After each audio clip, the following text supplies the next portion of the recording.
bringing news that matters to you. You're watching the Bahamas Tonight Northern Edition. Welcome back. A young man charged with armed robbery back in May 2015 learned his fate before a judge late Wednesday evening. 21-year-old Kogan Newbold Jr. of Mayfield Park was charged with entering a home in the Freeport area and attempting to rob the homeowner. A 9-member jury found Kogan Newbold Jr. not guilty, 9-0. The trial lasted for about 9 days. The prosecution called 18 witnesses to the stand. 2 witnesses were called to testify on behalf of the defense, including a United States-based fingerprint expert and the accused. The matter was heard before Justice Estelle Gray Evans in the Supreme Court. Newbold was represented by attorney Donna Major. He was free to leave following the jury's decision. In other news, residents on Grand Bahama being challenged to raise their voices. A group called We Want the Grand back in Grand Bahama holding a motorcade this Friday in the Freeport area. Group leader Just Shiloh says the Grand Motorcade is planned to unite persons who want to see Grand Bahama transformed.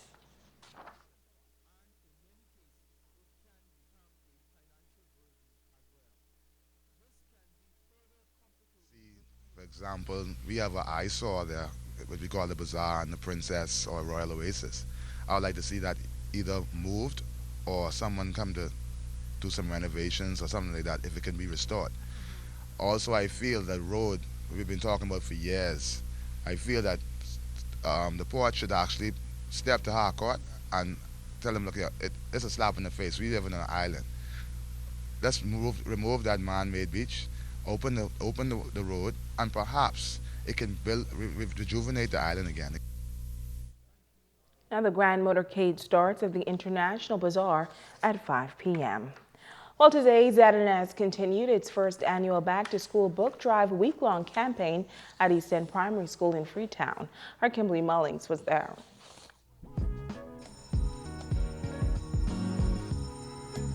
Thursday morning, ZNS book drive was on the road again.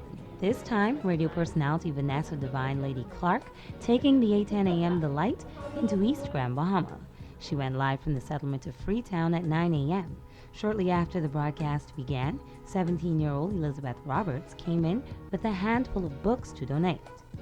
It builds the relationships between one another. With the schools, the students, everybody knows one another, but then they build a bond among themselves, as well as the teachers. And with the students, the relationship builds. And when the teacher-student relationship builds, they'll be able to help the student on a more personal level. And especially for my parents, we always say the Lord is going to come around for us, you know, but getting ready to go back to school. Books can be expensive.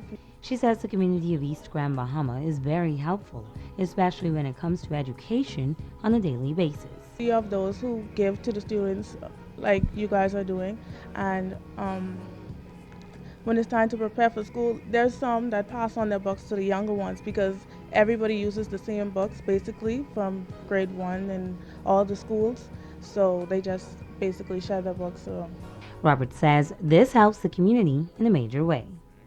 It builds the relationships between one another. With the schools, the students, everybody knows one another, but then they build a bond among themselves, as well as the teachers. And with the students, the relationship builds. And when the teacher-student relationship builds, they'll be able to help the student on a more personal level. Corporate Grand Bahama chimed in with support. ZNS received school items from Frank's Ice Cream Store and Bellevue Gifts. Friday, ZNS will be at Save More Drug Store. Feel free to drop off school items for students of all ages. Kimberly Mullings, ZNS Network News. And now it is time to ask the doctor.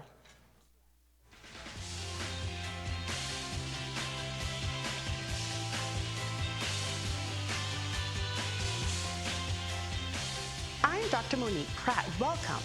Tama asks, I have always wondered, what are the different blood types and what do they mean? Thank you for a great question. Blood may be classified as one of 4 types: type A, type B, type AB, and type O. Blood is also classified by rhesus or Rh factor, which refers to a specific red blood cell antigen similar to a type of marker in the blood. If your blood has the antigen, you are Rh positive, If your blood lacks the antigen, you are Rh negative. So why is classifying blood according to type important? For hundreds of years, healers tried to replace the blood a sick or injured person lost. But it was not until the 1900s that medical scientists discovered the basic blood types that it became a really successful form of treatment for patients. We now know that in an emergency, type O negative blood may be given to anyone, especially if the situation is life-threatening or the matching blood type is in short supply. So when you are donating, please remember your blood type. I'm Dr. Monique Pratt, and this has been Ask the Doctor. Stay with us to check on sports when we return.